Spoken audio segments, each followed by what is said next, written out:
15 tao po ang nabiktima ng hinihinalang food poisoning matapos umanong kumain ng isdang pasga sa bayan ng Santa sa Ilocos Sur. Nabili raw ng mga biktima ang isda sa mga nagbebenta sa kalsada. Nahilo, subakit ang tiyan at nagsuka ang mga biktima. Agad naman silang itinakbo sa ospital. Ayon kay Mayor Jeremy Bueno, bago pa nangyari ang insidente ay nagpalabas na raw ng babala ang pamahalaang bayan ng Santa na nagbabawal sa paghuli at pagkain ng isdang pasga.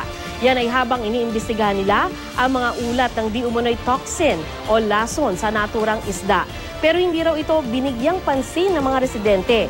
Dahil sa insidente, muling naglabas ng babala ang lokal na pamahalaan. Sa ngayon, wala na umanong nagbebenta ng isdang pasga sa kanilang palengke.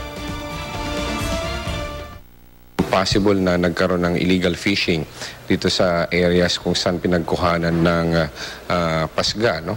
Maaring through dynamite fishing or through cyanide fishing.